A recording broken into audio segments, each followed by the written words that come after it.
Don Miguel Hidalgo y Costilla.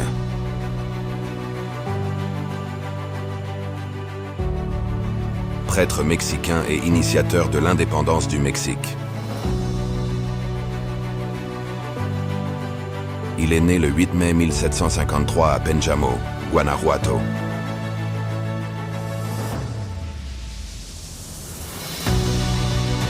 À l'adolescence, il a poursuivi ses études professionnelles au collège de San Nicolás.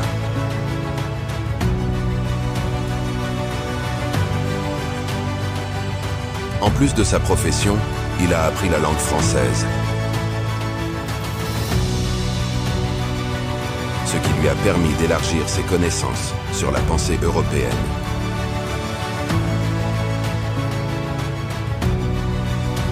Son application à l'étude, combinée à la brillance de son talent,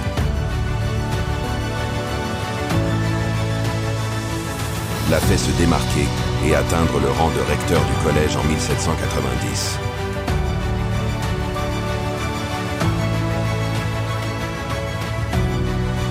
Hidalgo a occupé plusieurs curés jusqu'à la mort de son frère Joaquin,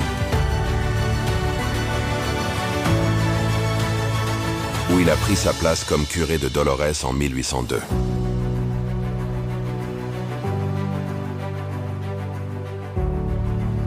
Dolores était le clerc le plus célèbre et notable de tout le Bajío mexicain. Il avait la réputation d'être un homme vertueux, cultivé et intelligent, aimé par les Espagnols, les Créoles et les indigènes,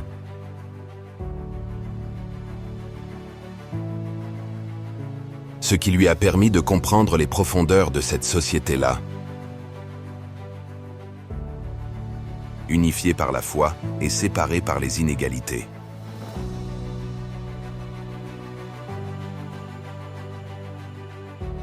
Hidalgo connaissait l'œuvre intitulée « Défense de la foi catholique ».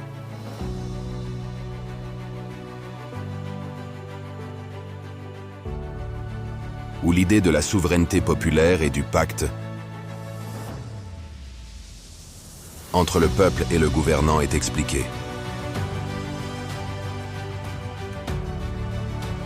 Mais lorsque ce dernier devient tyrannique, le pacte est rompu et le peuple est libre de le déposer. Ainsi, sous le prétexte d'une académie littéraire, et avec la protection dissimulée du corregidor de Querétaro, on formait une conspiration pour obtenir l'indépendance nationale.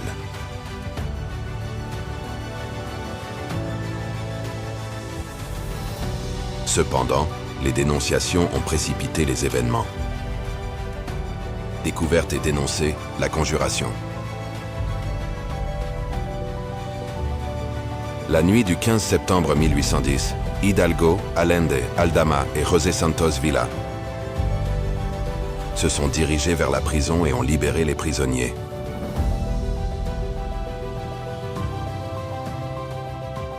Alors Hidalgo a dit: il n'y a pas d'autre choix que d'aller attraper les gachupines.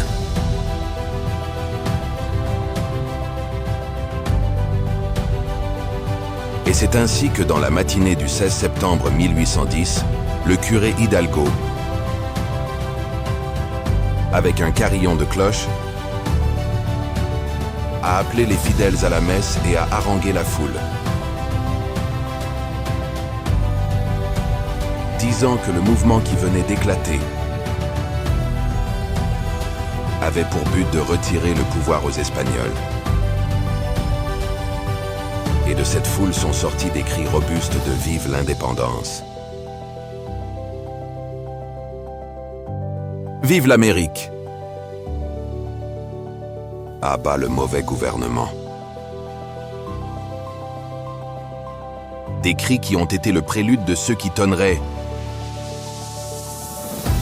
1000 et 1000 fois sur les champs de bataille.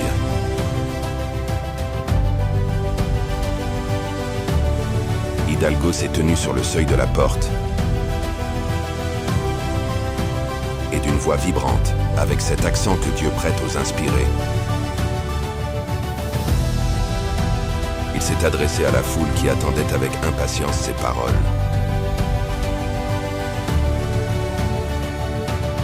Mes enfants, ici à l'ombre du temple où vit le Dieu que nos pères adoraient, je vous ai convoqués au nom de votre patrie. Ces hommes ignoraient qu'ils avaient une patrie. Sachez, mes enfants, que je me suis mis à la tête du mouvement. Pour arracher le pouvoir aux Européens et vous le donner.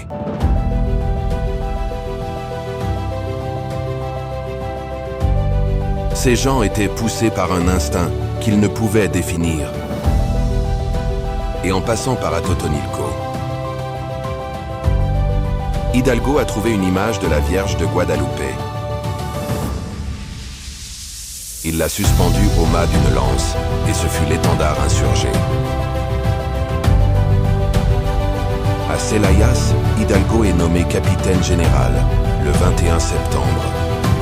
Mais un exemple du risque de barbarie sans frein aux instincts fut à Guanajuato le 28 septembre, en prenant avec une violence excessive le bâtiment de la Londiga de Granaditas,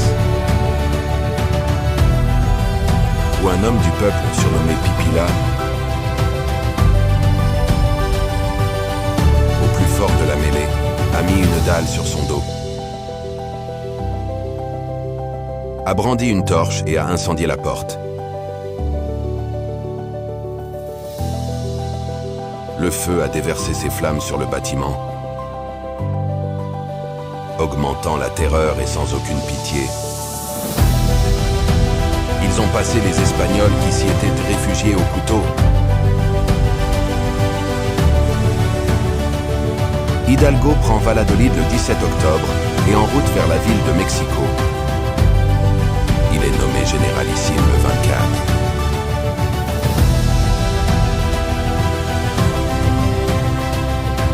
Le lendemain, il rencontre Ignacio López Rayón et le nomme son secrétaire.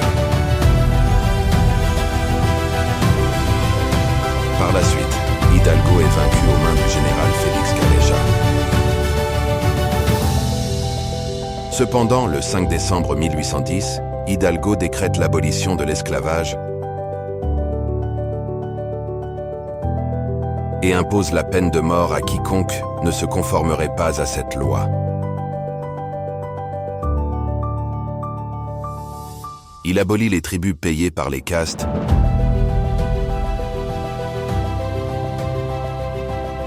et ordonne la publication du premier journal insurgé.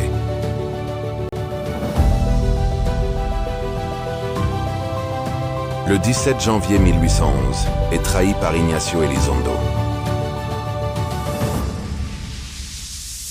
et capturé le 21 mars 1811.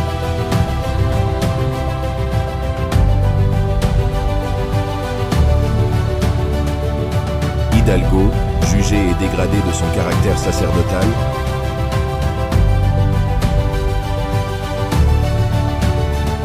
est fusillé le matin du 30 juillet 1811.